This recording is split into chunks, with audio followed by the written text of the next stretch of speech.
Time competition ಮಾಡೋರಿಗೆ ಎಲ್ಲರಿಗೂ ಸ್ವಲ್ಪ ಟೈಮ್ ಬೇಕು. So first focus on making money. ನಿಜವಾಗ್ಲೂ ಶನಿವಾರ ಬಂತಂದ್ರೆ ಜೀವ ಬಾಯಿ ಬರೋಬಿಟ್ಟ ಬಿಡಲ್ಲ. ಇವಾಗ ಲಿಪ್ ಸಿಂಕ್ ಮಾಡಿ ಫೇಮಸ್ ಆದ. ಹಾಯ್ ಹಲೋ ನಮಸ್ಕಾರ ಕರ್ನಾಟಕ, ಎಲ್ಲರೂ ಹೇಗಿದ್ದೀರಾ? ಎಲ್ಲರೂ ಚೆನ್ನಾಗಿದ್ದೀರಾ ಅನ್ಕೊತೀನಿ. ಆಲ್ಮೋಸ್ಟ್ 3 to 4 months ಆಗೋಗಿ ಬಂತು, ಯಾವುದೇ ಥರ ಬ್ಲಾಗಿಂಗ್ ಮಾಡಿರಲಿಲ್ಲ. ಸೊ ಮತ್ತೆ ಮಾಡೋಣ ಅಂತ ಮತ್ತೆ ಸ್ಟಾರ್ಟ್ ಮಾಡಿದ್ದೀನಿ. ಹಾಗೆ ವಿಡಿಯೋ ತಮ್ನಿಲ್ ಮತ್ತು ಟೈಟಲ್ ನೋಡಿ ಗೊತ್ತಾಗಿರುತ್ತೆ ಏನಂತ ಹೇಳ್ಬಿಟ್ಟು. ನಾವು ಹೋಗ್ತೀವಿ ವರ್ಕೌಟ್ ಮಾಡೋಕ್ಕೆ. The owner of our fitness body building prep coach, ಹಾಗೆ ನಮ್ಮ ಕೋಚ್ ಸಹ ರಾಹುಲ್ ಸರ್ ಜೊತೆ ವರ್ಕೌಟ್ ಮಾಡೋಕ್ಕೆ ಹೋಗ್ತಿದ್ವಿ. ತುಂಬ ಎಕ್ಸೈಟ್ಮೆಂಟಲ್ಲಿ ಇದ್ದೀನಿ. ಬೇಗ ಒಂದು ಮೀಲ್ ತೊಗೋತೀನಿ, ಪ್ರೀ ವರ್ಕೌಟ್ ಮೀಲು. ಸೊ ಅಲ್ಲಿವರೆಗೂ ಬೇಗ ಒಂದು ಲೈಕ್ ಕೊಟ್ಟಿರಿ. ನಾನು ಪ್ರೀ ವರ್ಕೌಟ್ ಮೀಲ್ ತೊಗೊಂಡು ಬೇಗ ಸಿಗ್ತೀನಿ ನಿಮಗೆ. ರೈಸ್ ಹೋಗ್ತಿದ್ದೀನಿ, ಆನ್ ದಿ ವೇ ಇದ್ದೀನಿ. ಏನಪ್ಪ ಅಂದರೆ ತುಂಬ ಮೊನ್ನೆ ಒಂದು ಟ್ರಾನ್ಸ್ಫಾರ್ಮೇಷನ್ ಇಂದು ರೀಲ್ ಅಪ್ಲೋಡ್ ಮಾಡಿದ್ದೆ. ತುಂಬ DMs ಮಾಡಿದ್ರಿ, ತುಂಬ ಅಪ್ರಿಷಿಯೇಟ್ ಮಾಡಿದ್ರಿ. Thank you for your love. ಸೀದಾ ಜಿಮ್ಮಲ್ಲಿ ಹೋಗಿ ಸಿಗ್ತೀನಿ, ತುಂಬ ಬಿಸ್ತಿದೆ. ಸೊ ಬೇಗ ಹೋಗಿ ಜಿಮ್ಮಲ್ಲಿ ಸಿಗ್ತೀನಿ.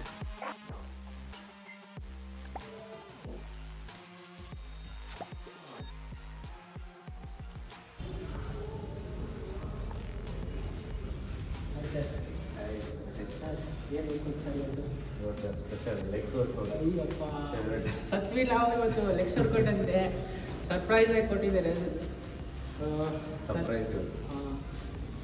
ಜಿಮ್ ಎಲ್ಲ ಫುಲ್ ಖಾಲಿ ಇದೆ. ಸ್ಟಾರ್ಟ್ ಮಾಡೋಣ ಸರ್, ವರ್ಕೌಟ್ ಸ್ಟಾರ್ಟ್ ಮಾಡೋಣ. ಹಾಂ, ನಾವಿಬ್ಬರೇ ಸರ್, ನಾನು ಒಬ್ಬರೇ ಇರೋದು. ಸೊ ವರ್ಕೌಟ ಸ್ಟಾರ್ಟ್ ಮಾಡೋಣ.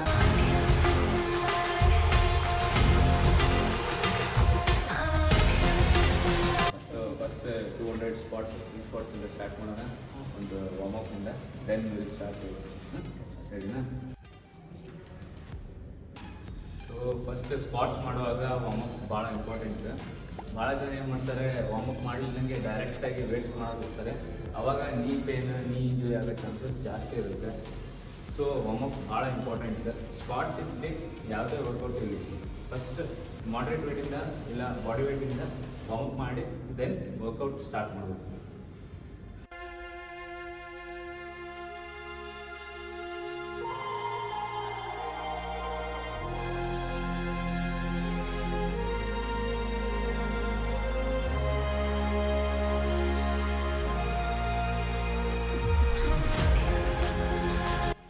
ಫೈನಲಿ 200 ಕಂಪ್ಲೀಟ್ ಆಯಿತು ಸ್ಪಾಟ್ಸು. ಸರ್ ಇವಾಗ next workout? Next hack squat. Hack squat ಅಂತೆ. ಸೊ ಬನ್ನಿ ನೆಕ್ಸ್ಟ್. ಸೊ ಫಸ್ಟ್ ನಾವು ಹ್ಯಾಕ್ ಸ್ಕ್ವಾಟಿಂದ ಸ್ಟಾರ್ಟ್ ಮಾಡ್ತೀವಿ. ಸೊ ಇದು ಒಂದು ಬೆಸ್ಟ್ ಮತ್ತು safe machine for squats lover, ಮತ್ತು ಒಂದು ಒಳ್ಳೆ ಎಫೆಕ್ಟಿವ್ ಮಷೀನ್. ಭಾಳ ಚೆನ್ನಾಗಿ ನಿಮ್ಮ ಕಾರ್ಡ್ಸ್ ಎಲ್ಲ ಆ್ಯಕ್ಟಿವ್ ಆಗುತ್ತೆ, ಮತ್ತು ನಿಮ್ಮ ಫಾರ್ಮ್ ಸಹ ಭಾಳ ಸ್ಟ್ರಿಕ್ಟ್ ಇರುತ್ತೆ. ಇದು ಒಂದು ಒಳ್ಳೆ ಮಷೀನ್. ಸೊ ಯಾರ್ಯಾರು ಜಿಮ್ಮಲ್ಲಿ ಹ್ಯಾಕ್ ಸ್ಕ್ವಾಟ್ ಮಷೀನ್ ಇದೆ ಅದರ ಫುಲ್ ಬೆನಿಫಿಟ್ಸ್ ತೊಗೊಳ್ಳಿ. ಯಾಕಂದರೆ ಭಾಳ ವೆರೈಟಿ ಆಫ್ ವೇರಿಯೇಷನ್ಸ್ ಮಾಡ್ಬೋದು ಇದರಲ್ಲಿ.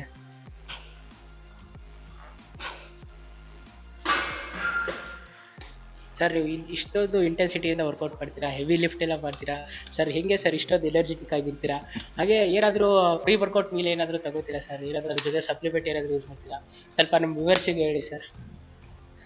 ನಂದು pre workout meal always from before ನಂದು ಓಟ್ಸ್ ಮತ್ತು ವೇ ಪ್ರೋಟೀನೇ ಇರೋದು.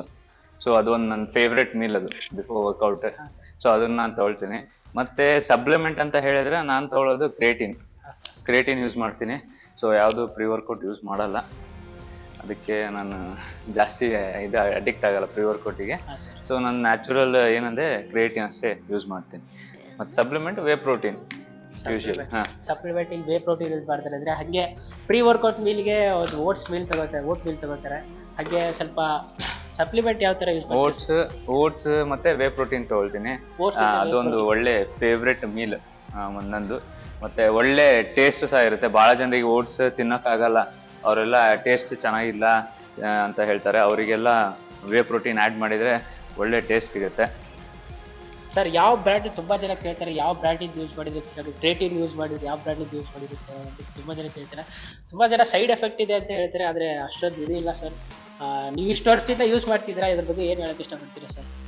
ಬಹಳ ಜನರಿಗೆ ಮಿಸ್ಕಾನ್ಸೆಪ್ಷನ್ ಏನಿದೆ ಅಂತ ಹೇಳಿದ್ರೆ, ಕ್ರಿಯೇಟಿನ್ ತಗೊಂಡ್ರೆ ಹೇರ್ ಲಾಸ್ ಆಗುತ್ತೆ ಅಂತ ಹೇಳಿ. ಬಟ್ ಹೇರ್ ಲಾಸ್ ಯಾವುದೇ ಥರದ್ದು ಸೈಂಟಿಫಿಕ್ ಎವಿಡೆನ್ಸ್ ಇಲ್ಲ ಅದ್ರ ಮೇಲೆ. ನಾವೆಲ್ಲ ರಿಸರ್ಚರ್ಸ್ ಎಲ್ಲ ನಾವು ಓದ್ತಿರ್ತೀವಿ, ಆರ್ಟಿಕಲ್ಸ್ ಎಲ್ಲ ಓದ್ತಿದ್ದೀವಿ, ಯಾವ್ದ್ಯಾವ್ದು ಇದು ಆಗಿರುತ್ತೆ, ಎಲ್ಲ ರಿಸರ್ಚರ್ಸ್ ಆಗಿರುತ್ತೆ ಸಪ್ಲಿಮೆಂಟ್ಸ್ ಮೇಲೆ ಎಲ್ಲ. ಸೊ ಯಾವುದೇ ಥರದ್ದು ಆ ಥರ ಎವಿಡೆನ್ಸ್ ಇಲ್ಲ ಕ್ರಿಯೇಟಿನಿಂದ ಹೇರ್ ಲಾಸ್ ಆಗಿದೆ, ಕಿಡ್ನಿ ಡ್ಯಾಮೇಜ್ ಆಗಿದೆ, ಆ ಥರ ಏನೂ ಇರಲ್ಲ.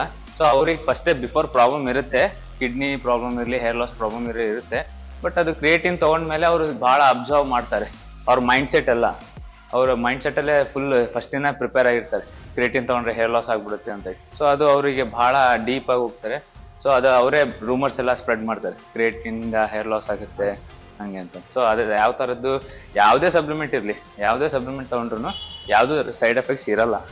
ಸೊ ಯಾವುದು ಪ್ರಾಡಕ್ಟ್ ಇರಲಿ, ಲಿಮಿಟ್ಗಿಂತ ಜಾಸ್ತಿ ಆದರೆ ಅದರದ್ದು ಸೈಡ್ ಎಫೆಕ್ಟ್ಸ್ ಇದ್ದೇ ಇರುತ್ತೆ.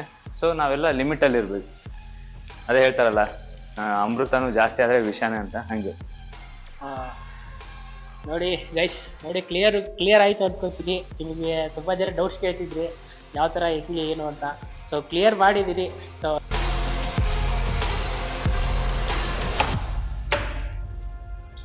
ಕಂಟಿನ್ಯೂ ರೀ.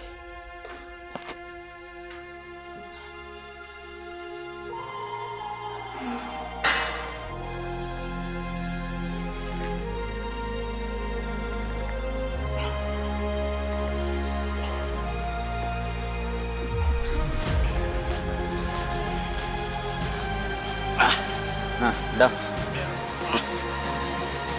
Yes, easy. Come. Up.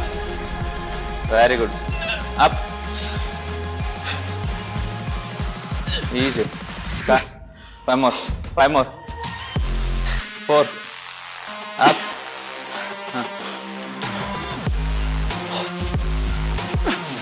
Down. 3. Yes, last two. Come on, boy. Last one. Yeah. Guys, ತುಂಬ ಜನ ಕೇಳ್ತಿದ್ರಲ್ಲ ಇಷ್ಟು ವೇಟ್ ಲಾಸ್ ಹೆಂಗಾಯಿತು ಅಂತ. ನೋಡಿದ್ರೆ ವರ್ಕೌಟ್ ಹೆಂಗೆ ಮಾಡಿಸ್ತಾರೆ ಅಂತ. ಎಷ್ಟೇ ಫ್ಯಾಟ್ ಇದ್ದರೂ ಬೇಗ ಡೌನ್ ಆಗಿಬಿಡ್ತೀರಾ ಇಲ್ಲಿ ಬಂದರೆ. ಆರ್ಟ್ ಫಿಟ್ನೆಸ್ ಬಲ್ಲಿ ಎಲ್ಲರೂ ನಿಯರ್ ಬೈ ಯಾರು ಇದ್ದರೂ, ಹರಿಹರ ನಿಯರ್ ಬೈ ಯಾರು ಇದ್ದರೆ ಆರ್ಟ್ ಫಿಟ್ನೆಸ್ ಲೊಕೇಟ್ ಆಗಿದೆ. PB road, Davanagere. ಸರ್ ಈಗಿನ 3 ಸೆಟ್ಸ್ ಆಗಿದೆ, ಇನ್ನು 4 ಸೆಟ್ಸ್. ನಾವು ರೆಗ್ಯುಲರ್ ಆಗಿ 6-7 ಸೆಟ್ಸ್ ಲೆಗ್ಸಿಗೆ ನನ್ನ ಫೇವ್ರೆಟ್ ಎಕ್ಸಸೈಸ್ ಅಲ್ಲ. ಸೊ 5 to 6 ಸೆಟ್ಸ್ ಆರಾಮಾಗಿ ಮಾಡ್ತೀವಿ. ಎಲ್ಲ ವರ್ಕೌಟ್ ಒಂದೇ ಅಂತ ಅಲ್ಲ, ಎಲ್ಲ. ನಿಜವಾಗ್ಲೂ ಶನಿವಾರ ಬಂತೋದ್ರೆ ಜೀವ ಬಾಯಿ ಬರೋಬಿಟ್ಟ ಬಿಡಲ್ಲ. ಯಾರ್ಯಾರೆಲ್ಲ ವರ್ಕೌಟ್ ಮಾಡಿಸ್ತಾರಲ್ಲ ಶನಿವಾರ, ಸರ್ ವರ್ಕೌಟ್ ಮಾಡಿಸ್ತಾರೆ ಮಾತ್ರ ಜೀವ ಬಾಯಿ ಬರೋವರೆಗೂ ಬಿಡಲ್ಲ. ಇದು ಮಾತ್ರ ನಿಜ. ನಾವು ಶನಿವಾರ ಯಾಕಾದ್ರೂ ಬರುತ್ತೋ ಅನ್ಸ್ತಿತ್ತು, ಬಟ್ ಇವಾಗ ಹಂಗಲ್ಲ ಗೈಸ್. ಇವಾಗ ಎಡಿಕ್ಟ್ ಆಗ್ಬಿಟ್ಟಿದ್ದೀವಿ. ಲೆಗ್ಸ್ ಆದರೂ ವರ್ಕೌಟ್ ಇದ್ರಲ್ಲ. ನಮ್ಮ ಸರ್ ನೋಡಿದ ತಕ್ಷಣ ಮೋಟಿವೇಶನ್ ಬರುತ್ತೆ. ಅವ್ರು ಎಷ್ಟೋ ಸಲ ಬೈದರು, ಇದು ಮಾಡಿದ್ರು, ನಮಗೇನು ಮನ್ಸಿಗೆ ತಗೊಳ್ಳಲ್ಲ. ಹಾಗಾಗಿ ಅವ್ರು ಮಾಡಿಸೋ ವರ್ಕೌಟ್ ಎಲ್ಲ ತುಂಬ ಖುಷಿಯಿಂದ ಮಾಡ್ತೀವಿ. ಅದೇನಿದ್ರು ಪೇನ್ ಏನೇ ಇದ್ರೂ ಸ್ವಲ್ಪ ಹೊತ್ತಿರುತ್ತೆ ಗೈಸ್. ಆದರೆ ಅವರು ಏನು ಕೊಟ್ಟು ಮಾಡಿಸ್ತಾರಲ್ಲ ಸರ್, ಏನು ಡೆಡಿಕೇಶನ್ ಕೊಟ್ಟು ಮಾಡಿಸ್ತೀವಲ್ಲ, ಅದೇ ಗ್ರೇಟ್ ಅಂತ ಹೇಳ್ಬೋದು.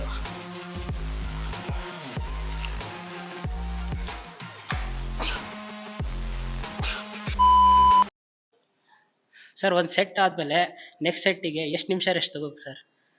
ಅದು ಡಿಪೆಂಡ್, ನೀವು ಯಾವ ವರ್ಕೌಟ್ ಗೋಲ್ ಇಟ್ಕೊಂಡು ಮಾಡ್ತಿದ್ದೀರಾ ಅಂತ ಹೇಳಿ. ಫ್ಯಾಟ್ ಲಾಸ್ ಇದ್ರೆ ಏನಾಗುತ್ತೆ, 30 seconds to 45 seconds rest period ಇರುತ್ತೆ. ಸೊ ನೀವು ಗೇನಿಂಗ್ ಫೇಸಲ್ಲಿ ಇದ್ದಾಗ ನೀವು ಹೆವಿ ವೇಟ್ಸ್ ಲಿಫ್ಟ್ ಮಾಡಬೇಕಾಗಿರುತ್ತೆ. ಸೊ ನಿಮಗೆ 1 minute 2 minutes ರೆಸ್ಟ್ ಪೀರಿಯಡ್ ಇರುತ್ತೆ. ಸೊ ಡಿಪೆಂಡ್ ಆ ಥರ. ನೀವು ಫ್ಯಾಟ್ ಲಾಸ್ ಇಲ್ಲ ವೇಟ್ ಲಾಸ್ ಮಾಡೋದಿದ್ರೆ ಸ್ವಲ್ಪ ಇಂಟೆನ್ಸ್ ಆಗಿರುತ್ತೆ. ಸೊ ರೆಸ್ಟ್ ಪೀರಿಯಡ್ ಕಮ್ಮಿ ಇರುತ್ತೆ, 30 seconds 45 seconds ಆ ಥರ. ಮತ್ತು ಯಾಕಂದರೆ ಇನ್ನೊಂದು ಸೂಪರ್ ಸೆಟ್ಸ್, ಡ್ರಾಪ್ ಸೆಟ್ಸ್ ಆ ಥರ ಎಲ್ಲ ಆ್ಯಡ್ ಮಾಡಿರ್ತಾರಲ್ಲ, ಸೊ ರೆಸ್ಟ್ ಪೀರಿಯಡ್ ಭಾಳ ಕಮ್ಮಿ ಇರುತ್ತೆ. ಅದು ಗೋಲ್ ಮೇಲೆ depend.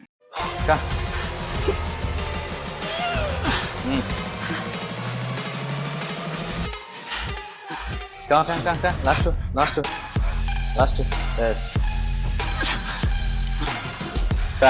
S one more S.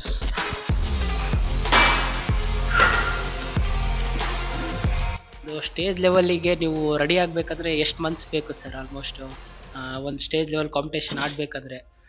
So ಅದು ಡಿಪೆಂಡ್. ಈಗ ಪರ್ಸನ್ ಟು ಪರ್ಸನ್ ಚೇಂಜ್ ಆಗುತ್ತೆ. ಯಾಕಂದ್ರೆ ಒಂದು ಈಗ ಬಿಗಿನರ್ ಇದ್ರೆ ಅವರಿಗೆ ಬಹಳ ಟೈಮ್ ಬೇಕು. ಅಡ್ವಾನ್ಸ್ ಇದ್ರೆ ಅಂದ್ರೆ 1 ವರ್ಷ 2 ವರ್ಷ ವರ್ಕೌಟ್ ಮಾಡಿರ್ತಾರೆ, ಅದು ಅವರಿಗೂ ಸಹ ಫಸ್ಟ್ ಟೈಮ್ ಕಾಂಪಿಟೇಷನ್ ಮಾಡೋರಿಗೆ ಎಲ್ಲರಿಗೂ ಸ್ವಲ್ಪ ಟೈಮ್ ಬೇಕು. ಯಾಕಂದ್ರೆ ಆ ಕ್ವಾಲಿಟಿ, ಮಸಲ್ ಕ್ವಾಲಿಟಿ ಇರಲಿ, ಅಷ್ಟು ಡೆಫಿನೇಷನ್ ಇರಲಿ, ಒಂದೇ ಫಸ್ಟ್ ಕಾಂಪಿಟೇಷನಿಗೆ ಬರಲ್ಲ. ಸೊ ನಾವಿಷ್ಟು ವರ್ಷದಿಂದ ಮಾಡ್ತಿದ್ದೀವಿ, ಸೊ ಅವಾಗ ಹೋಗಿ ನಮಗೆ ಇಷ್ಟು ಮಸಲ್ ಡೆಫಿನೇಷನ್ ಇರಲಿ, ಮಸಲ್ ಮೆಚುರಿಟಿ ಇರುತ್ತೆ. So person to person change ಆಗುತ್ತೆ. ಮತ್ತು ಒಬ್ಬರು ಕಾಂಪಿಟೇಷನಿಗೆ ರೆಡಿ ಆಗ್ಬೇಕಂತ ಹೇಳಿದ್ರೆ ಮಿನಿಮಮ್ ಏನಿಲ್ಲ ಅಂತ ಹೇಳಿದ್ರು 3 months to 6 months ಬೇಕು. ಒಂದು ಆವ್ರೇಜ್ 6 months ಬೇಕೇ ಬೇಕು. ಎಲ್ಲರೂ ಇವಾಗಿಂದ ಹುಡುಗರು ಕಾಂಪಿಟೇಷನಿಗೆ ರೆಡಿ ಆಗ್ಬೇಕಂತ ಹೇಳಿದ್ರೆ ಹಂಗೆ ಫಸ್ಟ್ 1 month ಇದೆ ಅಂತ ಹೇಳಿದ್ರೆ ಬಂದ್ಬಿಡ್ತಾರೆ, 1 ತಿಂಗಳಲ್ಲೇ ರೆಡಿ ಆಗ್ಬೇಕಂತ ಹೇಳಿ. ಆ ಥರ ಸಾಧ್ಯನೇ ಇಲ್ಲ. ಮತ್ತು ಇನ್ನೊಂದು ಅವ್ರ ಮೈಂಡ್ಸೆಟ್ ಹೆಂಗಿರುತ್ತೆ ಅಂತ ಹೇಳಿದ್ರೆ, ಈ ಕಾಂಪಿಟೇಷನ್ ಮಾಡ್ತಿದ್ದೀನಿ ನಾನೇ ವಿನ್ ಆಗಬೇಕು ಅನ್ನೋ ಮೈಂಡ್ಸೆಟ್ ಇರುತ್ತೆ. ಸೊ ವಿನ್ ಆರ್ ಲೂಸ್ ಅದು part of the game. But ನಾವೆಷ್ಟು ಇಂಪ್ರೂವ್ ಆಗ್ತೀವಿ, ಫಸ್ಟ್ ಕಾಂಪಿಟೇಷನಲ್ಲಿ ಹೆಂಗಿದ್ವಿ, ಬರ್ತಾ ಬರ್ತಾ ಹೆಂಗೆ ಚೇಂಜ್ ಆಗ್ತೀವಿ, ಅದು ಇಂಪಾರ್ಟೆಂಟ್ ಹೊರತು ಗೆಲ್ಲೋದು ಸೋರೋದು ಇಂಪಾರ್ಟೆಂಟ್ ಅಲ್ಲ. ಸರ್ ನೀವು ಎಷ್ಟು ಕಾಂಪಿಟೇಷನ್ ಆಡಿದ್ದೀರಾ ಸರ್? ನೀವು ಬಾಡಿ ಬಿಲ್ಡಿಂಗಿಂದ ಸ್ಟಾರ್ಟ್ ಮಾಡಿದಾಗಿಂದ ಎಷ್ಟು ಕಾಂಪಿಟೇಷನ್? ನಾನು ಲಾಸ್ಟ್ ಕಾಂಪಿಟೇಷನ್ ಮಾಡಿದ್ದು 2015-16 ಮಾಡಿದ್ದೆ, ಸ್ಟಾರ್ಟ್ ಮಾಡಿದ್ದು. ಸೊ ಅವಾಗ ಫಸ್ಟ್ ನಾನು ಆ್ಯಕ್ಚುಲಿ ಮ್ಯಾಂಗ್ಳೂರಲ್ಲಿದ್ದೆ ಅವಾಗ ಮಾಡಿದ್ದು ಇನಿಷಿಯಲ್ ಸ್ಟಾರ್ಟಿಂಗ್ ಅಲ್ಲ. ಸೊ ಫಿಫ್ತ್ ಪ್ಲೇಸ್ ಬಂದಿದ್ದೆ Dakshina Kannada, mister south India ಎಲ್ಲ 5th 6th ಆ ಥರ ಬಂದಿತ್ತು ನ್ಯಾಷನಲ್ಸ್ ಎಲ್ಲ. ಆಮೇಲೆ ಅದು ಆದಮೇಲೆ ಫುಲ್ ಗ್ಯಾಪ್ ಆಯಿತು. ಗ್ಯಾಪ್ ಆದಮೇಲೆ ಲಾಸ್ಟ್ 2022 ಮಾಡಿದ್ದೆ. 2022 ಅಷ್ಟು ಸರಿ ಆಗಲಿಲ್ಲ ಕಾಂಪಿಟೇಷನ್, 1-2 ಕಾಂಪಿಟೇಷನ್ ಪಾರ್ಟಿಸಿಪೇಟ್ ಮಾಡಿದೆ, ಮತ್ತು ಗ್ಯಾಪ್ ಆಯಿತು. ಈಗ ಲಾಸ್ಟ್ ಇಯರ್ ಮಾಡಿದೆ. ಸೊ ಎಲ್ಲ ಫಸ್ಟ್ ಪ್ಲೇಸ್ ಮತ್ತು second place, nationals 5th place ಬಂತು, ಮಿಸ್ಟರ್ ಇಂಡಿಯಾ. ಆಮೇಲೆ ಈಗ ಮತ್ತೆ ಹಂಗೆ ಕಂಟಿನ್ಯೂ ಇದೆ ಪ್ರೆಪ್. ಸೊ ಈಗ ಆಲ್ಮೋಸ್ಟ್ ನಾನು 1.5 year ಆಯಿತು ಡಯಟಲ್ಲಿ ಇದ್ದೀನಿ. ಸೊ ಮತ್ತೆ ಈಗ ನೆಕ್ಸ್ಟ್ ಕಂಟಿನ್ಯೂ ಮಾಡಬೇಕು, ಮುಂದೆ ಪ್ಲ್ಯಾನ್ಸ್ ಭಾಳ ಇದೆ. ನೆಕ್ಸ್ಟ್ ಯಾವ ಕಾಂಪಿಟೇಷನ್ ಆಡೋ? ನೆಕ್ಸ್ಟ್ ಈಗ ನ್ಯಾಷನಲ್ಸ್ ಎಲ್ಲ ಕಂಪ್ಲೀಟ್ ಆಗಿದೆ. ಸೊ ಇಂಟರ್ನ್ಯಾಷನಲ್ಸ್ ಟ್ರೈ ಮಾಡ್ತೀವಿ. ಮಿಸ್ಟರ್ ಏಷ್ಯಾ ಇದೆ, ಸೊ ಮಿಸ್ಟರ್ ಏಷ್ಯಾ ಕಾಂಪಿಟೇಷನ್ ಇದೆ, ಅದನ್ನು ಟ್ರೈ ಮಾಡ್ಬೇಕಂತ ಹೇಳಿ. ಬಟ್ ನಾವು ಕಾಂಪಿಟೇಷನ್ ಇಂಪಾರ್ಟೆಂಟ್, ಬಟ್ ಅದ್ರ ಜೊತೆ ನಮ್ಮ ಫ್ಯಾಮಿಲಿನೂ ಇಂಪಾರ್ಟೆಂಟ್. ಕಾಂಪಿಟೇಷನಿಗೋಸ್ಕರ ಭಾಳ ಜನ ಏನು ಮಾಡ್ತಾರೆ, ಫ್ಯಾಮಿಲಿ ಎಲ್ಲ ನೋಡ್ಕೊಳ್ಳೋದು, ಫ್ಯಾಮಿಲಿ ಕಡೆ ಗಮನ ಕೊಡೋದೇ ಬಿಟ್ಬಿಡ್ತಾರೆ. So that is the wrong thing. Competition ನೀವು ಇನ್ನೂ ಮುಂದೋಗಿ ಮಾಡ್ಬೋದು, ಬಟ್ ಫ್ಯಾಮಿಲಿ ಇವಾಗ ಏನಿದೆ ನಿಮ್ಮ ಏಜ್ ಎಲ್ಲ ಅದು ಸಿಗಲ್ಲ. So first focus on making money. ದುಡ್ಡು ಮಾಡೋದ್ರ ಮೇಲೆ ಫೋಕಸ್ ಮಾಡಿ, ನಿಮ್ಮ ಲೈಫ್ ಸೆಟ್ಲ್ ಮಾಡೋದ್ರ ಮೇಲೆ ಫೋಕಸ್ ಮಾಡ್ಕೊಳ್ಳಿ. ಅದೆಲ್ಲ ಇದ್ದರೆ, ದುಡ್ಡಿದ್ರೆ, ನೀವೆಲ್ಲ ವೆಲ್ ಸೆಟಲ್ಡ್ ಇದ್ದರೆ ಮುಂದೋಗು ನೀವು ಬಾಡಿ ಬಿಲ್ಡಿಂಗ್ ಮಾಡ್ಬೋದು. ನೀವು ವೆಲ್ ಸೆಟಲ್ಡ್ ಇಲ್ಲ ಅಂತ ಹೇಳಿದರೆ ಮುಂದೋಗಿ ನೀವು ಮಾಡ್ತೀನಿ ಅಂತ ಹೇಳಿದ್ರು ನಿಮ್ಮ ಹತ್ರ ಏಜ್ ಇರಲ್ಲ, ಸ್ಟ್ರೆಂತ್ ಇರಲ್ಲ, ಸ್ಟ್ಯಾಮಿನಾ ಇರಲ್ಲ. ಸೊ ನಾನು ಭಾಳ ಸಜೆಸ್ಟ್ ಮಾಡೋದು ಅದು ಯಂಗ್ಸ್ಟರ್ಸಿಗೆ. ಸೊ ಫಸ್ಟ್ ನೀವು ಸೆಟ್ಲಾಗಿ ನಿಮ್ಮ ಕರಿಯರ್ ಮೇಲೆ ಗಮನ ಕೊಡಿ. ನೀವು ಇದೇ ಫೀಲ್ಡಲ್ಲೇ ಇರಬೇಕು ಅಂತ ಇದ್ದರೆ ಮಾತ್ರ ಫುಲ್ ಇದರಲ್ಲೇ ಫೋಕಸ್ ಮಾಡಿ. ಇಲ್ಲ ಜಸ್ಟ್ ಸುಮ್ಮನೆ ಮಾಡಬೇಕು ಅಂತ ಹೇಳಿ ಟೈಮ್ ಪಾಸಿಗೆ ಮಾಡೋದಿದ್ದರೆ ದಯವಿಟ್ಟು ಬಾಡಿ ಬಿಲ್ಡಿಂಗ್ ಮಾಡೋಕ್ಕೆ ಹೋಗ್ಬಿಡಿ. It's a very expensive game ಮತ್ತು full time game, 24 hours game ಇದು. ವರ್ಲ್ಡಲ್ಲಿ ಯಾವುದು ಈ ಥರ ಗೇಮೇ ಇಲ್ಲ. ಬಾಡಿ ಬಿಲ್ಡಿಂಗ್ ಅಷ್ಟು ಟಫ್ ಗೇಮ್ ಯಾವುದು ಗೇಮ್ ಇಲ್ಲ. ಯಾಕಂದರೆ 24 hours ನೀವು ಇದಕ್ಕೆ ಕೊಡಬೇಕು. ಸೊ ಫಸ್ಟ್ ಫೋಕಸ್ ಮಾಡಿ, ಸೆಟಲ್ ಆಗಿ, ದೆನ್ ಪ್ಲ್ಯಾನ್ ಮಾಡಿ. ಸೊ ಫೈನಾನ್ಷಿಯಲಿ ಫಸ್ಟ್ ಸ್ಟೇಬಲ್ ಆಗಿ, ಆಮೇಲೆ ನಿಮ್ಮ ಏನಂತಾರೆ ಸರ್ ಅದಕ್ಕೆ, ನಿಮ್ಮ ಡ್ರೀಮ್ಸ್ ಏನಿದೆ, ನಿಮ್ಮ ಗೋಲ್ಸ್ ಏನಿದೆ ಅದ್ರ ಬಗ್ಗೆ. ಬಾಡಿ ಬಿಲ್ಡಿಂಗಲ್ಲಿ ಬರಬೇಕಾದ್ರೆ, ಬಾಡಿ ಬಿಲ್ಡಿಂಗಲ್ಲಿ ಹೆಜ್ಜೆ ಇಡಬೇಕಾದ್ರೆ ಫಸ್ಟು ಫೈನಾನ್ಷಿಯಲಿ ಸ್ಟೇಬಲ್ ಆಗೋದು ತುಂಬ ಇಂಪಾರ್ಟೆಂಟ್ ಆಗುತ್ತೆ. ಸೊ ಒಂದು ಸೈಡ್ ಇನ್ಕಮ್ ಅಂತ ಮಾಡ್ಕೊಳ್ಳಿ. ಸೊ ಅದ್ರ ಮೇಲೆ ನೀವು ಬಾಡಿ ಬಿಲ್ಡಿಂಗ್ಗೆ ಹೋಗ್ಬೋದು.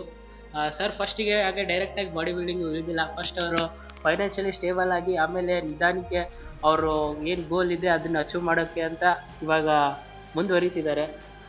ಸೊ ನಂದು ಗ್ಯಾಪ್ ಆಯಿತು ಅಂತ ಹೇಳಿದೆ ತಾನೆ, ಅದು ಯಾಕೆ ಆಯಿತು ಅಂತ ಹೇಳಿದರೆ ಬಿಕಾಸ್ ಆಫ್ ದಿಸ್ ರೀಸನ್. ಯಾಕಂದರೆ ಫೈನಾನ್ಷಿಯಲಿ ಸ್ಟೇಬಲ್ ಇರಬೇಕು ಯಾವಾಗಲೂ. ಯಾಕಂದರೆ ನಾವು ಬಾಡಿ ಬಿಲ್ಡಿಂಗ್ ಸ್ಟಾರ್ಟ್ ಮಾಡ್ತೀವಿ ಅಂತ ಹೇಳಿದರೆ ಮಂತ್ಲಿ ಏನಿಲ್ಲ ಅಂದರೂ 30,000 to 40,000 ಎಕ್ಸ್ಪೆನ್ಸ್ ಬರುತ್ತೆ. 30,000 to 40,000 ಮಿನಿಮಮ್ ಎಕ್ಸ್ಪೆನ್ಸ್ ಬರುತ್ತೆ. ಇದು ಯಾರಿಗೂ ಗೊತ್ತಿಲ್ಲ.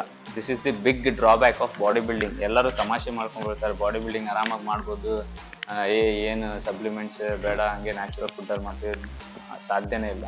ಯಾಕಂದ್ರೆ ಬಾಡಿ ಬಿಲ್ಡಿಂಗ್ ಮಾಡ್ಬೇಕಂತ ಹೇಳಿದ್ರೆ 30,000 to 40,000 ಮಿನಿಮಮ್. ಮತ್ತು ಡೈಲಿ ಎಕ್ಸ್ಪೆನ್ಸ್ ಇರುತ್ತೆ, ತಿಂಗಳು ಎಕ್ಸ್ಪೆನ್ಸ್ ಇರಲ್ಲ, ಡೈಲಿ ಎಕ್ಸ್ಪೆನ್ಸ್ ಆಗಿರುತ್ತೆ. So one of the biggest expensive games. Next leg press. Leg press guys, next leg press. Next workout ಹೋಗ್ತಿದ್ದೀವಿ ಇವಾಗ.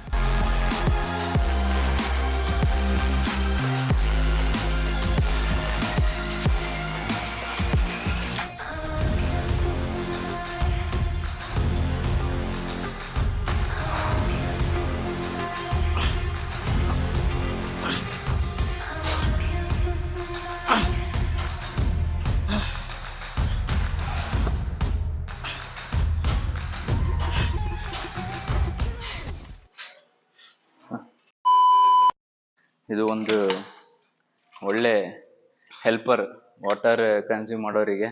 ಸೊ ನನ್ನೆಲ್ಲ ಸ್ಟೂಡೆಂಟ್ಸಿಗೂ ನಾನು ಇದೇ ಸಜೆಸ್ಟ್ ಮಾಡ್ತೀನಿ. ನಾನು ಇದೇ ತಗೊಂಡಿದ್ದೀನಿ ಸರ್ ನೋಡ್ಕೊಂಡು. ಆದ್ರೆ ಸರ್ದು ಫೈಬರ್ದು, ನಾನು ಪ್ಲಾಸ್ಟಿಕ್ದು. ಇಲ್ಲಿ ಸ್ವಲ್ಪ ಬಜೆಟ್ ಇಶ್ಯೂ ಗೈಸ್. ನಾನು ಬಡವ, ನೊಂದಿದ್ದೇನೆ, ದುಡ್ಡಿಲ್ಲ ನನ್ನ ಹತ್ರ. ನಂದು ಬ್ಲಾಗ್ಸ್ ವಿತ್ ರಾಕಿ ಇರೋದ್ರಿಂದ ಸರ್ ತುಂಬಾ ಜನ ಬ್ಲಾಗ್ ಮಾಡಿ ಅಂತ ಕೇಳ್ತಿದ್ರು. ಸೊ ಇವತ್ತದು ಇದು ಆಯ್ತು ಸರ್, ಮಾಡ್ರಿ ಅಂತ, ಲಾಂಗ್ ವಿಡಿಯೋಸ್ ಮಾಡ್ರಿ ಅಂತ ಯೂಟ್ಯೂಬ್ ಅಲ್ಲಿ ಕೇಳ್ತಿದ್ರು. ಸೊ ಲಾಸ್ಟ್ ನಾನು ದೆವ್ವಿಂದ ಮಾಡಿದೆ ಸರ್, ಅದೇ ಕ್ಲಿಕ್ ಆಗಿದ್ದು. ನಂದು ಅಷ್ಟು 15,000 ವ್ಯೂಸ್ ಏನೋ ಬಂದಿತ್ತು. ಅದರಿಂದ ನಾನು ಯೂಟ್ಯೂಬ್ ಕಂಟಿನ್ಯೂ ಮಾಡೋ ಮೋಟಿವೇಶನ್ ಸಿಕ್ತು. ಆಮೇಲೆ ಇದು ಸೀರೀಸ್ ಆಗಿ ಸ್ಟಾರ್ಟ್ ಮಾಡಿದೆ 90 days. ಅದಾದ್ಮೇಲೆ ಇವಾಗ ಬ್ಲಾಗ್ ಮಾಡ್ತಿರೋದು ಇದೆ ಫಸ್ಟ್ ಟೈಮ್ ಸರ್. ಒಂದು 3 months ಆಯ್ತು ಮಾಡಿ. ಸರ್ ಒಬ್ಬೊಬ್ರು ಜಿಮ್ ಪ್ರೋಗ್ರೆಸ್ ಆಗಕ್ಕೆ ಹೆದರ್ತಾರೆ ಸರ್. ಅವ್ರು ಏನ್ ಹೇಳಕ್ ಇಷ್ಟಪಡ್ತೀರಾ ಸರ್? ಇವಾಗ ಒಬ್ಬೊಬ್ರು ಬಾಡಿ ಎಕ್ಸ್ಪೋಸ್ ಮಾಡಕ್ ಜನ ಏನ್ ಅಂತಾರೋ ಏನೋ ಅಂತ ತುಂಬಾ ಭಯ ಪಡ್ತಿರ್ತಾರೆ ಸರ್. ಅವ್ರಿಗೆ ಏನ್ ಹೇಳಕ್ ಇಷ್ಟಪಡ್ತೀರಾ ಸರ್? ಇವಾಗಿನ ಟೈಮ್ ಅಲ್ಲಿ ಇನ್ಸ್ಟಾಗ್ರಾಮ್ ಅಲ್ಲಿ ಯಾರ್ಯಾರು ಎಂತೆಂತ ವಿಡಿಯೋ ಹಾಕಿ ವೈರಲ್ ಆಗ್ತಿದೆ. ನಾವ್ ಇಂಪ್ರೂವ್ ಆಗ್ತಿರೋದನ್ನ ಹಾಕಕ್ಕೆ ಹುಡುಗರು ಬಹಳ ನಾಚ್ಕೊಂತಾರೆ. ನನಗೆ ಅದೇ ಬೇಜಾರಾಗೋದು. ನೀವು ಸೆಲ್ಫ್ ಇಷ್ಟು ಡೆವಲಪ್ಮೆಂಟ್ ಮಾಡ್ಕೊಳ್ತಿದ್ದೀರಾ, ಇಷ್ಟು ಇಂಪ್ರೂವ್ ಆಗ್ತಿದ್ದೀರಾ, ಅದನ್ನೇ ಇನ್ಸ್ಟಾಗ್ರಾಮಿಗೆ ಹಾಕೊಳಕ್ ಯಾಕೆ ನಾಚ್ಕೊಳ್ತೀರಾ ಅಂತ ಹೇಳಿ. ಯಾಕಂದ್ರೆ ಬಹಳ ಜನ ಎಂತೆಂತ ವಿಡಿಯೋ ಹಾಕ್ತಾರೆ, ಅದೆಲ್ಲ ನೋಡಿ ವ್ಯೂವರ್ಸ್ ಅಷ್ಟೇ ಫಾಲೋ ಮಾಡ್ತಾರೆ. ಬಟ್ ಇಂತ ರಿಯಲಿಸ್ಟಿಕ್ ಮತ್ತೆ ಮೋಟಿವೇಶನಲ್ ಕಂಟೆಂಟಿಗೆ ಫಾಲೋ ಮಾಡಲ್ಲ. ಎಷ್ಟೋ ಜನ ರಿಯಲ್ ಆಗಿ ಟ್ರಾನ್ಸ್ಫಾರ್ಮ್ ಆಗ್ತಿದೆ, ಎಷ್ಟೋ ಕಷ್ಟ ಪಡ್ತಿರ್ತಾರೆ. ಸೊ ಅವ್ರಿಗೆ ಸಪೋರ್ಟ್ ಮಾಡಲ್ಲ, ಎಂತೆಂತ ವಿಡಿಯೋ ಹಾಕ್ತಾರೆ, ಅಂತದೆಲ್ಲ ಸಪೋರ್ಟ್ ಮಾಡ್ತಾರೆ. ಇವಾಗ ಲಿಪ್ ಸಿಂಕ್ ಮಾಡಿ ಫೇಮಸ್ ಆದವ್ರು ಇದಾರೆ ಗೈಸ್. ನೀವು ಬರೀ ಜಿಮ್ ಪ್ರೋಗ್ರೆಸ್ ಆಗಕ್ಕೆ ಹೆದರ್ತೀರಾ. ಸೊ ನಿಮ್ ಜಿಮ್ ಪ್ರೋಗ್ರೆಸ್ ಇವಾಗಿನ ಕಾಲದಲ್ಲಿ ಜನ ಹೆಂಗಿದ್ದಾರೆ ಅಂದ್ರೆ, ಆಲ್ಕೋಹಾಲ್ ಕುಡ್ದಿದ್ದೆಲ್ಲ ಸ್ಟೋರಿ ಹಾಕಿ ಫ್ಲೆಕ್ಸ್ ಮಾಡ್ತಾರೆ. ನೀವು ನಿಮ್ ಪ್ರೋಗ್ರೆಸ್ ನ ಫ್ಲೆಕ್ಸ್ ಮಾಡ್ಲಿಲ್ಲ ಅಂದ್ರೆ ಹೆಂಗೆ? ಜಿಮ್ಮಿಗೆ ಹೋದ್ರೆ ವೇಸ್ಟ್ ಗೈಸ್ ನೀವು. ಸೊ ನಿಮ್ ಪ್ರೋಗ್ರೆಸ್ ನ ಎಷ್ಟಾಗುತ್ತೆ ಅಷ್ಟು ಫ್ಲೆಕ್ಸ್ ಮಾಡಿ. ಯಾರು ಏನೇ ಅನ್ಕೊಳ್ರಿ, ಯಾರು ಏನೇ ಅಂದ್ರೂ ತಲೆ ಕಟ್ಸ್ಕೊಬೇಡಿ ಅದಕ್ಕೆ.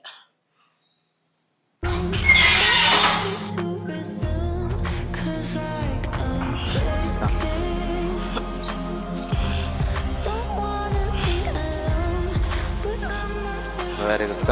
ಈಜಿ.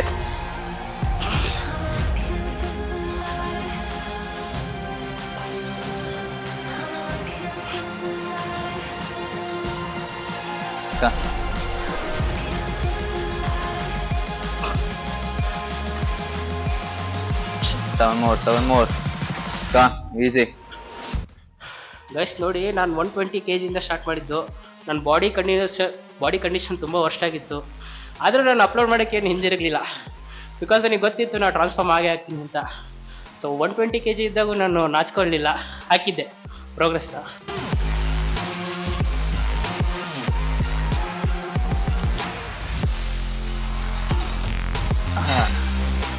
ಲೆಗ್ಸ್ ಹೊಡಿಯುವಾಗ ಎನರ್ಜಿ ಸೇವ್ ಮಾಡ್ಬೇಕಂದ್ರೆ ಈ ತರ ಟ್ರಿಕ್ಸ್ ಯೂಸ್ ಮಾಡ್ಬೇಕು. ಹೊಡೆಯೋಕ್ಕೆ ಎನರ್ಜಿ ಡೌನ್ ಇತ್ತು ಅಂದ್ರೆ ಈ ತರ ಯೂಸ್ ಮಾಡ್ಕೊಳ್ಳಿ. ಈ ತರ ಉಳ್ಸ್ಕೊಂಡು ಚಿಕ್ಕವ್ರು ಇರುವಾಗ ಹಿಂಗೆ ಸರ್ ಏನಂತಾರೆ ಸರ್ ಅದಕ್ಕೆ, ಟೈರ್ ಇಟ್ಕೊಂಡು ಆಡ್ತಿದ್ರಲ್ಲ, ಆ ತರ ಪ್ಲೇಟ್ಸ್ ಉಳ್ಸ್ಕೊಂಬರ್ರಿ ಈ ತರ ನೋಡಿ.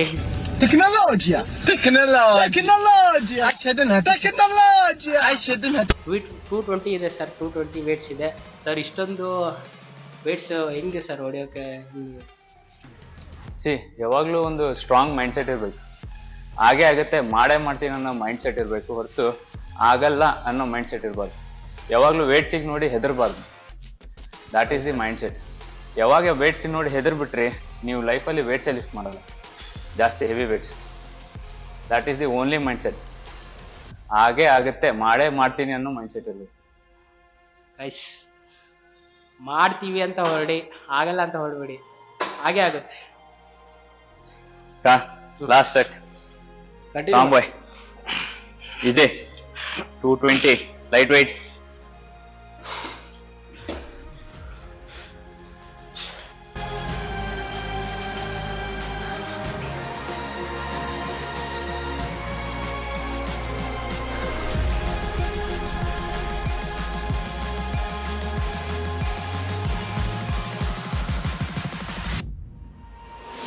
ಅಕ್ಕ ಈಸಿ ಅಪ್ ಲಾಸ್ಟ್ ಒನ್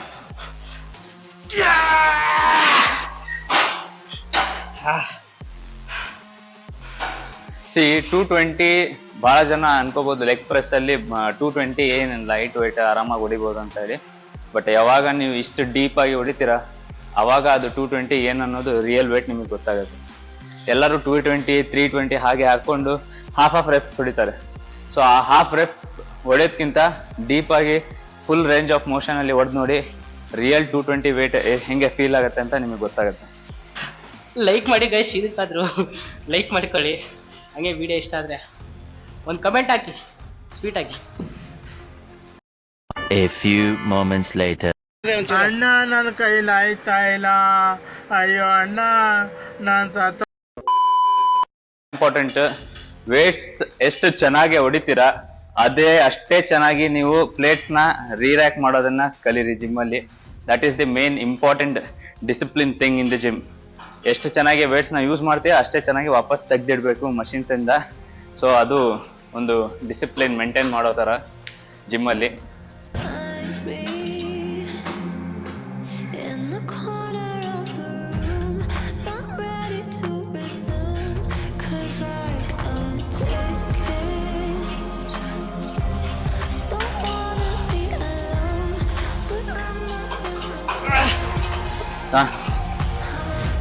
ಅಪ್ಪ ಈಸಿ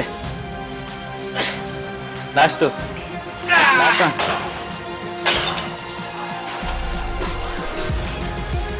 ನಾವು ಲೈಕ್ ಕಾಂಪಿಟೇಷನ್ ಟೈಮಿಗೆ 10 ಸೆಟ್ಸ್ 10 ಸೆಟ್ ಮಾಡ್ತಿದ್ವಿ. 10 ಸೆಟ್ಸ್ ಆಫ್ 100 ರೆಪ್ಸ್. ಯಾರು ಬಿಲೀವೇ ಮಾಡ್ತಿರ್ಲಿಲ್ಲ. ಬಟ್ ಯಾರ್ಯಾರು ನಮ್ಮ ಜಿಮ್ ಅಲ್ಲಿ ಸ್ಟೂಡೆಂಟ್ಸ್ ಬಾಡಿ ಬಿಲ್ಡಿಂಗ್ ಪ್ರೆಪ್ಪಿಗೆ ಅಂತ ಹೇಳಿ ಜಾಯ್ನ್ ಆಗಿದ್ರು ಅವ್ರಿಗೆಲ್ಲರಿಗೂ ಗೊತ್ತಿದೆ ನಾವು ಲೆಗ್ಸ್ ವರ್ಕೌಟ್ ಹೆಂಗೆ ಮಾಡ್ತೀವಿ, ಎಷ್ಟೆಷ್ಟು ರೆಪ್ಸ್ ಮಾಡ್ತೀನಿ ಅಂತ ಹೇಳಿ. ಸೊ ಅದೊಂದು ನೆಕ್ಸ್ಟ್ ಲೆವೆಲ್ ವರ್ಕೌಟ್ ಇರುತ್ತೆ ಬಾಡಿ ಬಿಲ್ಡಿಂಗಿಗೆ, only for body building. But normal regular ನಮ್ಮ ಜಿಮ್ ಸ್ಟೂಡೆಂಟ್ಸಿಗೆ ಮಾತ್ರ ಫಿಕ್ಸ್ 7 ಸೆಟ್ ಅಂತೂ ಫಿಕ್ಸ್ ಇದ್ದೇ ಇರುತ್ತೆ. 7 ಸೆಟ್ಸ್ ಅಂತೂ ಲೆಗ್ಸಿಗೆ. ಎಸ್ಪೆಷಲಿ ಈ ಮಷಿನ್ ಲೆಗ್ ಎಕ್ಸ್ಟೆನ್ಷನ್ ಮಷಿನ್ ಮಾತ್ರ one of the favourite machine ಎಲ್ಲರಿಗೂ. ಲೆಗ್ಸ್ ಅಲ್ಲಿ ಎಲ್ಲರಿಗೂ ಸ್ವಿಚ್ ಆಫ್ ಮಾಡಿ ಕಳಿಸ್ಬಿಡೋದು ಲಾಸ್ಟಿಗೆ. ನೋಡಿ, ಇದು ಲೆಗ್ ಎಕ್ಸ್ಟೆನ್ಷನ್ ಹೊಡೆಯುವಾಗ ಲಾಸ್ಟ್ ಸೆಟ್ ಏನಿರುತ್ತಲ್ಲ ಅದರಲ್ಲೂ ರಿವರ್ಸ್ ಹೊಡೆಯುವಾಗಂತೂ ನಡೆಯೋಕ್ಕಾಗಲ್ಲ, ಹಿಂಗೆ ಮುಂದಕ್ಕೆ ಹೋಗಿ ಬೀಳ್ತೀವಿ ಅನ್ನೋ ಫೀಲ್ ಆಗುತ್ತೆ. ಲೆಗ್ಸ್ ಮಾಡುವಾಗ ಎಕ್ಸ್ಟೆನ್ಷನ್ ಮತ್ತು ಈ ಲಂಜಸ್ ಸೂಪರ್ ಸೆಟ್ ಟ್ರೈ ಮಾಡಿ ಲೆಗ್ಸಲ್ಲಿ ನೆಕ್ಸ್ಟ್ ಲೆವೆಲ್ ಪಂಪ್ನ ಫೀಲ್ ಮಾಡ್ಕೊಳ್ತಾರೆ. ಸರ್ ತುಂಬ ಜನ ಲೆಗ್ಸ್ನ ಸ್ಕಿಪ್ ಮಾಡ್ತಾರೆ ಸರ್, ಲೆಗ್ ಡೇನ. ಏನು ಹೇಳ್ತಾರೆ ಸರ್ ಅವ್ರಿಗೆ? ಲೆಗ್ಸ್ ಭಾಳ ಇಂಪಾರ್ಟೆಂಟ್. ಯಾಕಂದರೆ ಒಂದು ಬಿಲ್ಡಿಂಗಿಗೆ ಹೆಂಗೆ ಪಿಲ್ಲರ್ಸ್ ಭಾಳ ಇಂಪಾರ್ಟೆಂಟ್, ಅದೇ ಥರ ನಮ್ಮ ಬಾಡಿಗೆ ನಮ್ಮ ಅಪ್ಪರ್ ಬಾಡಿ ವೇಟ್ನ ಹೋಲ್ಡ್ ಮಾಡೋದಕ್ಕೆ ನಮ್ಮ ಲೆಗ್ಸ್ ಅಷ್ಟೇ ಇಂಪಾರ್ಟೆಂಟ್. ಸೊ ಲೆಗ್ಸ್ನ ಮಿಸ್ ಮಾಡಿಬಿಡಿ, ಟ್ರೈನ್ ಮಾಡಿ. ಅಟ್ಲೀಸ್ಟ್ ಹೆವಿ ಟ್ರೈನ್ ಮಾಡಲಿಲ್ಲ ಅಂದರೂ ಮಾಡ್ರೇಟ್ ವೇಟಲ್ಲಾರ ಟ್ರೈನ್ ಮಾಡಿ, ಬಟ್ ಮಿಸ್ ಮಾಡೋಕ್ಕೆ ಹೋಗ್ಬೇಡಿ. ದಯವಿಟ್ಟು ಲೈಕ್ ಮಾಡಿ, ಶೇರ್ ಮಾಡಿ ಆದಷ್ಟು. ಯಾಕಂದರೆ ಈ ಥರ ಬ್ಲಾಗ್ ಸಿಗೋದು ಕಮ್ಮಿ.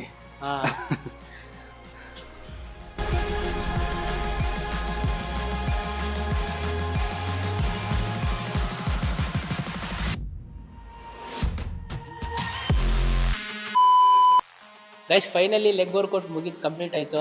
ಸೊ ಫುಲ್ಲು ಹೆವಿ ವರ್ಕೌಟ್ ಆಯಿತು ಇವತ್ತು ಮಾತ್ರ. ಸರ್ ಹೇಳಿ ಸರ್ ನೀವು. ಫೈನಲಿ ಲೆಗ್ಸ್ ವರ್ಕೌಟ್ ನನ್ನ ಜೊತೆ ರಾಕೇಶ್ ಕಂಪ್ಲೀಟ್ ಮಾಡಿದ್ದಾನೆ. ಸೊ ಎಲ್ಲಿ ಅರ್ಧದಲ್ಲೇ ಬಿಡ್ತಾನೆ ಅಂತ ಹೇಳಿ ಅಂದ್ಕೊಂಡಿದ್ದೆ, ಬಟ್ ಫುಲ್ ಕಂಪ್ಲೀಟ್ ಮಾಡಿದ್ದಾನೆ. ಮತ್ತು ವ್ಲಾಗ್ ಬರುತ್ತೆ, ಭಾಳ ಚೆನ್ನಾಗಿದೆ ನೋಡಿ. ಮತ್ತು ಇನ್ನೊಂದು ವ್ಲಾಗ್ ಬರುತ್ತೆ ಟ್ರಾನ್ಸ್ಫಾರ್ಮೇಷನ್ ಜರ್ನಿ ಬಗ್ಗೆ. ಸೊ ಅದನ್ನು ಮಾತ್ರ ಮರಿದೆ ನೋಡ್ರಿ, ಯಾಕಂದರೆ ಏನು ಇಂಪಾರ್ಟೆಂಟ್ ಟಿಪ್ಸ್ ಬೇಕು ವೇಟ್ ಲಾಸಿಗೆ, ಟ್ರಾನ್ಸ್ಫಾರ್ಮ್ ಆಗೋದಕ್ಕೆ, ಅದು ಭಾಳ ಇಂಪಾರ್ಟೆಂಟ್ ಟಿಪ್ಸ್ ಎಲ್ಲ ನಿಮಗೆ ಅದರಲ್ಲಿ ಸಿಗುತ್ತೆ. ಸೊ ಸಬ್ಸ್ಕ್ರೈಬ್ ಮಾಡ್ಕೊಳ್ಳಿ, ಶೇರ್ ಮಾಡಿ ಆದಷ್ಟು, ಮತ್ತು ನೆಕ್ಸ್ಟ್ ವಿಡಿಯೋಗೆ ವೇಟ್ ಮಾಡಿ. ಗೈಸ್, ಬಾಡಿ ಬಿಲ್ಡಿಂಗ್ ರಿಲೇಟೆಡ್ ಎಲ್ಲ ವೀಡಿಯೋಸ್ ಬೇಕು ಅಂದರೆ ನೆಕ್ಸ್ಟು ಕಮೆಂಟ್ ಮಾಡಿ. ನಿಜವಾಗ್ಲೂ ತುಂಬ ಸಪೋರ್ಟಿವ್ ಆಗಿದ್ದಾರೆ ಸರ್. ನೀವು ಏನು ಕ್ವಶನ್ ಕೇಳಿದ್ರು ನಾವು ಆನ್ಸರ್ ಮಾಡಕ್ಕೆ ರೆಡಿ ಇದ್ವಿ. ಸೊ ನೀವು ಕಮೆಂಟ್ ಬಾಕ್ಸಲ್ಲಿ ಕೇಳಿ, ನಾವು ವಿಡಿಯೋ ಮುಖಾಂತರ ನಿಮಗೆ ತಿಳಿಸ್ತೀವಿ. See you.